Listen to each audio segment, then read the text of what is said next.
Hello mga kasari! Welcome back sa aking YouTube channel, Melba Store. So for today's video, ay meron lang akong konting share tungkol sa ating pagsasari-sari store. Ayan.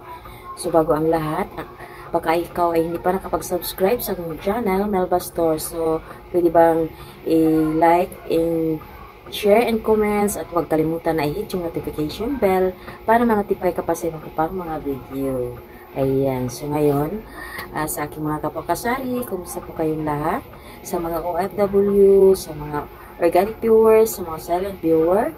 Ayan, kumusta po kayong lahat? Sana okay lang tayo sa alright. Ayan, medyo ano pa rin yung aking lalamunan kasi meron pa rin akong kunting ubo. Minsan puputok pa rin pag ako ay nagsasalita. Ayan.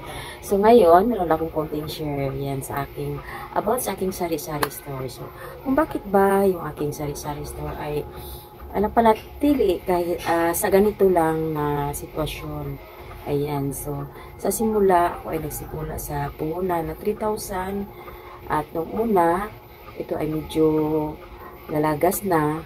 So, nakabangon ako nung pagkatapos ng nag-pandemic, nakabangon ako kasi wala nang pasok sa mga estudyante, walang pasok sa aking mga estudyante. Ayan, medyo hindi na ako nakapag sa kanila ng mga allowance. Ayan, kasi online class na lang sila, hindi na sila namamasahe, no? So ngayon, sa aking pagsasari-sari store, at syempre nakita ko na medyo nalagas na yung aking mga tinda, ang aking mga paninda. So, gumawa ako ng paraan kung paano ito malagyan ulit ng puhunan. So, nagdagdag ako ng puhunan. So, ganyan naman talaga. Kailangan nating magdagdag ng puhunan para sa kakabuti ng ating tindahan. So, ngayon ay nagdagdag na ako ng puhunan. So, ngayon, wala namang ibang sa akin dito. Wala namang ibang mga bumibili na kumbaga maliban sa aking mga kapitbahay. So, inalam ko kung ano yung mga needs ng mga kapitbahay. So, ganyan naman talaga. Kailangan alamin natin ang mga needs ng ating kapitbahay para malaman natin kung ano yung kanilang mga pangangailangan. So, katulad na lang ng kape. Ayan, kape sa umaga. Kailangan meron tayo niyan. Meron tayong itlog. Meron tayong mga panggamit sa umaga. Mga mantika, hotdog, ayan, kailangan meron tayo niyan sa umaga. Kasi ako, ngayon ay 4 pa lang nagbubukas ako ng tindahan kasi meron na nag-aabang sa akin ng mga estudyante, face mask, ayan, kahit ano na tayo ngayon, kailangan pa rin natin ng face mask. Ayan, so ganyan yung aking ginagawa. Nagpakiramdam ako sa aking mga kapitbahay, pinakiramdaman ko kung ano yung mga needs nila. Ayan, kung ano yung mga ginagamit nilang kape, yung sa mga anak nila, kung ano yung mga ginagamit ng mga gatas ng kanilang mga anak, yun ang binibili ko. Kung pwede lang na, kung ano yung mabenta, yun ang damihan natin para hindi tayo maubusan ng stock. Ayan, ito yung mga tips and ideas ko sa aking mga kapwa ko kasari. Ayan, so kung bakit hanggang ngayon, na medyo nag-show up din yung aking sari-sari store kasi alam nyo, at ako naman ay hindi ako masyadong nagtutubo ng malaki. Ayan, so tamang-tama lang. Minsan nga napapansin ko pa doon sa labas, mas mahal pa yung mga paninda nila kaysa dito sa akin. Ayan, so ako naman syempre hindi ako nag-price war sa mga kapwa ko kasari dito, sa mga kakompetensya ko dito. Hindi ako nagpa-price war. Yung aking mga presyo ay presyo ko talaga na tamang-tama lang yung patong. Kasi meron dito na kakompetensya ko dito na noon pa ay hindi pa ako nagtindahan, ay talagang mahal na. Kaya minsan nakikita ko at naririnig ko sa mga tumer na pupunta dito sa akin, mabuti na lang at wala na siyang stock. Kasi para makabili siya dito sa akin kasi mas mura daw dito sa akin. Ayan, diba? So, ganyan yan.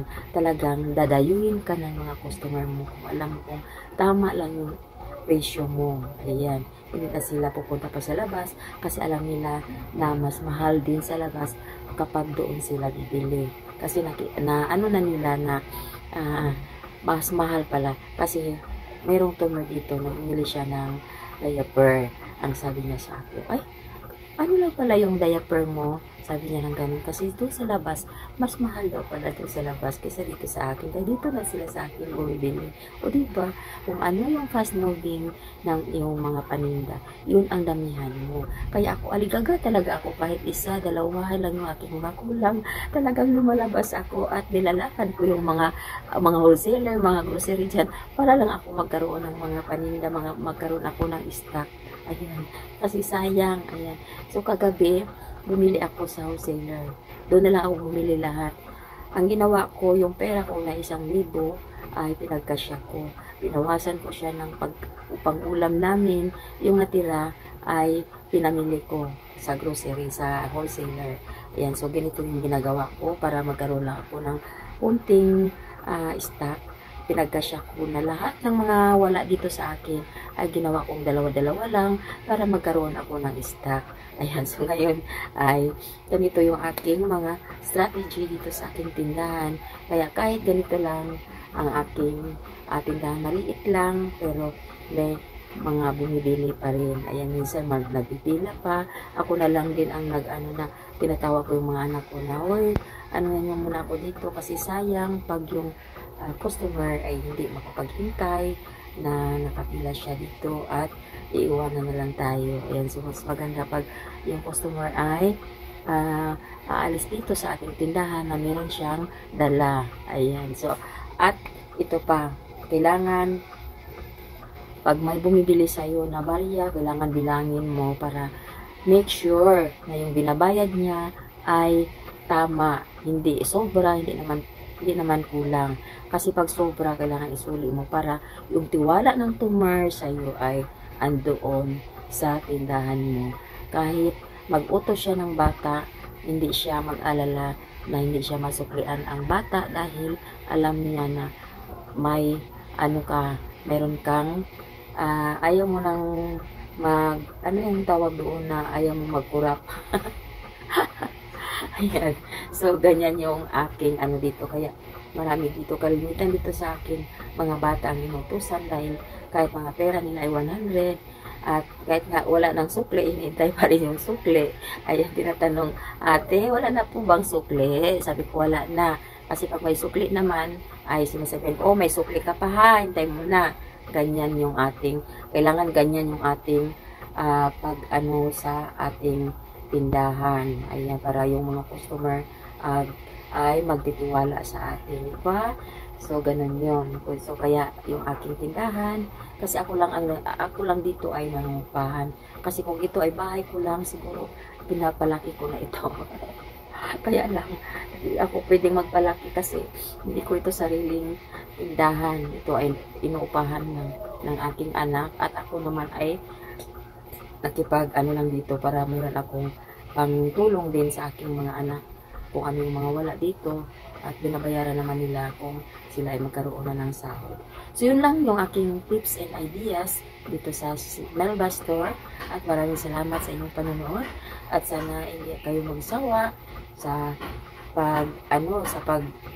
panonood ng aking mga sinishare tips and ideas para sa ikakalago ng ating tindahan. So, gagawin niyo ito para sa ating para mapanatili natin na kahit kunti lang kasi yung ating tindahan talaga ay ang pinakamababa na dito ay 1,000 yung aking benta. So, tamang-tama lang.